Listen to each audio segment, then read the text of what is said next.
portion of the news is brought to you by McDonald's. McDonald's, I'm loving it. Right now, Hurricane Sandy sits over North Cat Island as it continues its northward trek through the Bahama Islands. Good evening, everyone, and welcome to the Bahamas Tonight, the National Report. I'm Keishla Adderley. Thanks for joining us. Flooding, building damage, and destroyed crops in the central Bahamas are left in the wake of the strong winds and heavy rains of Hurricane Sandy. But it's far from over for the Bahamas as the storm prepares to unleash its most intense impact on New Providence within the hour. Now, we're joined by Chief Meteorologist Basil Dean, but we can tell you, as a review, the country awoke to Category 2 Sandy this morning, and according to the forecast, it'll spend the night here and at least another day before leaving the Bahamas. Right now, we're going to go live to Chief Meteorologist Basil Dean with the latest on the storm. Good evening, Basil. Good evening, Keisha. Well, right now the eye of Sandy is just on the northern tip of northern Cat Island, and it is pushing towards the north at 20 miles per hour on that track. Sandy should pass parallel but very close to Eleuthera over the next several hours.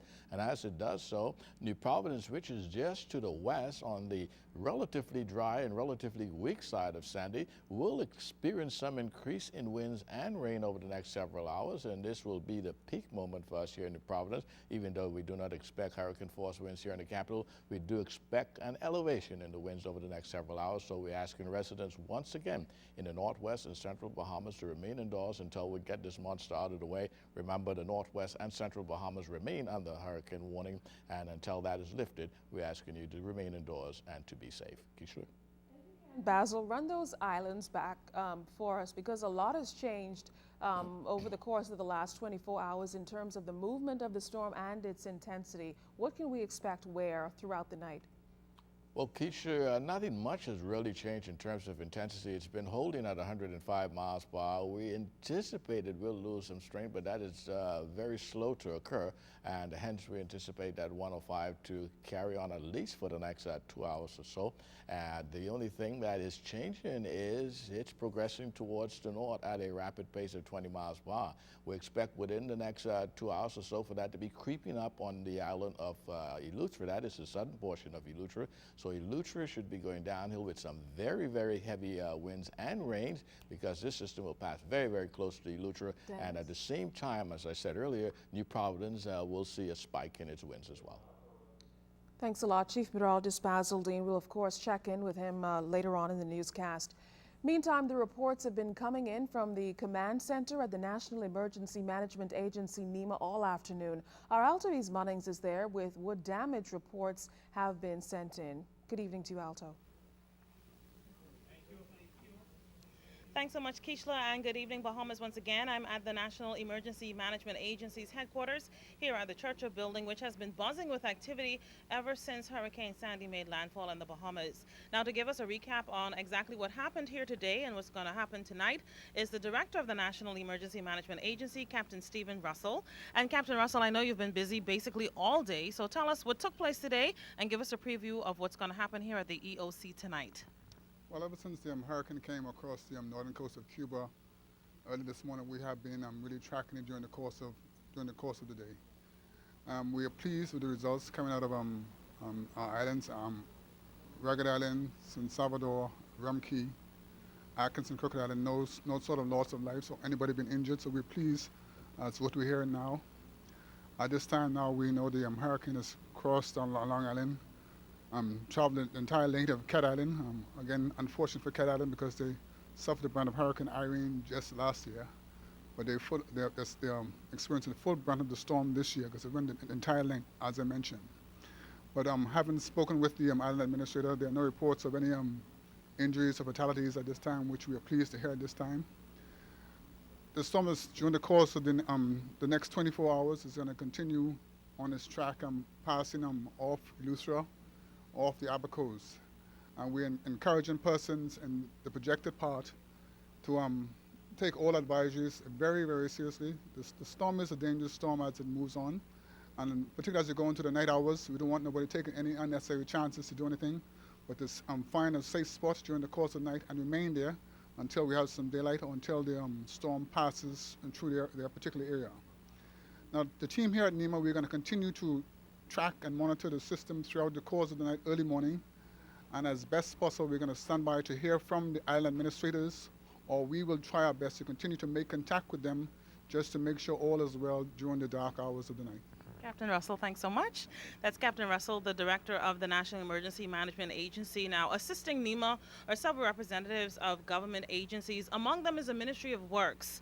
Joining me now is a representative from the Ministry of Works. And, sir, I just want you to tell us from where you sit, what type of information are you supplying the EOC here? Yeah, so far we received some reports of some minor flooding and minor, damage, very minor structural damage. Certainly nothing, no injuries, no deaths, nothing that can anyway carry as catastrophic.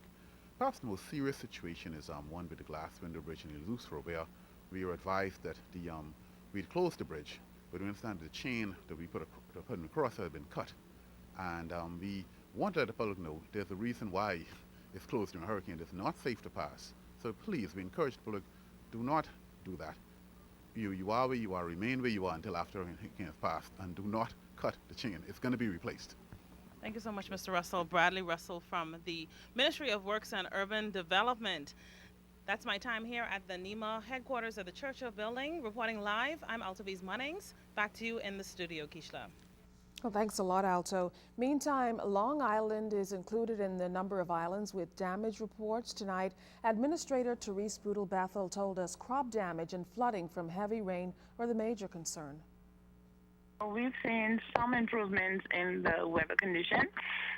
The wind has subsided tremendously. We're still overcast, still a bit of rain, and we're on the ground as we speak, just trying to get a feel for how sections of the island fared. And tomorrow we'll get a better assessment of what transpired in the north. We've seen some damage with the packing house. So this is an area of Clarence Town, and then the administrative complex. And so the feeling is pretty much optimistic, because the expectation was that the flooding would have been far more severe, and so we're getting reports that the entire island is passable. We know that there's some localized flooding, and so I guess as we get closer to see how persons' homes fared, we're understanding that some of the homes have seen some damage. Meantime, in Exuma, things are quieting down now, but earlier today it was a quite different story. Our Julian Gibson is on the island. Residents of Exuma are starting to breathe a sigh of relief. The last strong winds ended just before 3 p.m. this afternoon. Since that time, the wind has been blowing between 10 and 15 miles an hour with a light drizzle of rain here and there. Now, the major blow might be to the settlement of Williamstown, Exuma. According to Chief Constable Gordy Gray, 3 houses lost their rooftops. 2 of the houses were occupied by residents, but they are all well, fine and dandy. Also, the road between our Rural Town and Hartsville is unpassable. You got to use the back road.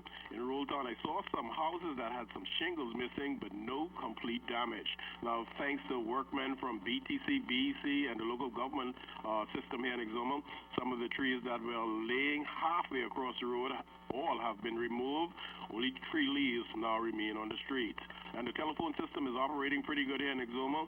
Only parts of Exuma are without electricity. As for flooding, the sediment that floods the most, the forest, well, it has survived Hurricane Sandy. Only puddles of water remain on the street. My driver, our councilman, Dominic Rule, was able to move through with ease. As for the Keys, we just got word out of Farmers Key. They have no major damage whatsoever, but the wind in Farmers Key is probably blowing about 35 to 40. Now in Black Point, according to Ezra Cam, the wind is blowing much higher, much harder that is, between 85 to 90 in Black Point, but no major damage to report from the Keys. Hopefully that news will remain the same, some good news. But residents of Exuma are starting to breathe some sigh of relief. Since 3 o'clock this afternoon, the wind has really subsided here in Exuma. It was blowing between 90 to 100 early this afternoon in Exuma, but after 3 o'clock, the wind has subsided, is now blowing between 10 to 15 miles an hour. Reporting for the ZNS News Network, I am Julian Gibson. Back here in the capital at the Princess Margaret Hospital, they're dealing with emergencies only until Hurricane Sandy passes. Our Janaea Noel Ferguson spoke with officials about their hurricane plan. We have 2 patients that are on it. Hospital executives going over the last-minute protocols to ensure that they run a tight ship at the country's premier healthcare facility.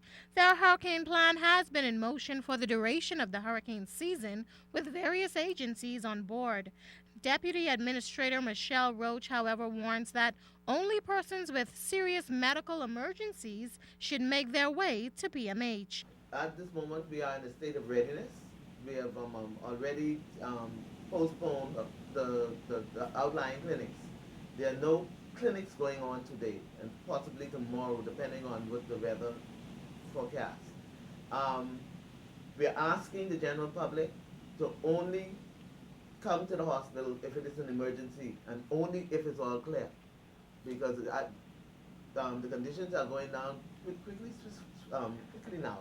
So when the radio says that, or the police says you shouldn't be out, they'll have to stay home and then just come here for emergencies only. In the meantime, visiting hours at the hospital have also been suspended until further notice.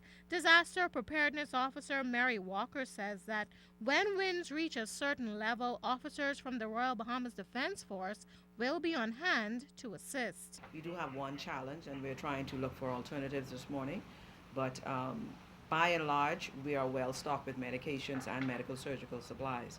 And we just want to let the general public know that should they have an emergency, a true emergency, when the wind speeds get up to about 50 miles an hour, EMS dispatch, when you call them, will defer the call to RBDF. So it'll be an RBDF ambulance that would come. But they are trained just the same as EMS personnel. And if you're still trying to get your medication, Doc's Pharmacy on Robinson Road will remain open for as long as they can. Proprietor Delton Bain says that the majority of their customers today were those who are on the NIB drug plan. They mainly the people who really want to cater to, because you know they're the elderly people and got to get their stuff. And they've been coming in, and so we can just stay open for as long as we could to make sure that it gets sorted out, because we don't know what's going to happen later today or tomorrow. So we're prepared to just be here. And I got a great set of staff. They willing to come down and just, you know, stick with us, and we're going to do our thing today. Janae Noel Ferguson, ZNS Network News. The Lyndon Pindling International Airport remains closed at this hour. Our news team visited the site late this afternoon, and it was a virtual ghost town. The airport officially closed at 7 o'clock this morning, though we understand that most flights had been suspended since yesterday. Well, still to come in the Bahamas tonight, why things got hot at Purity Bakery today. That story's after the break.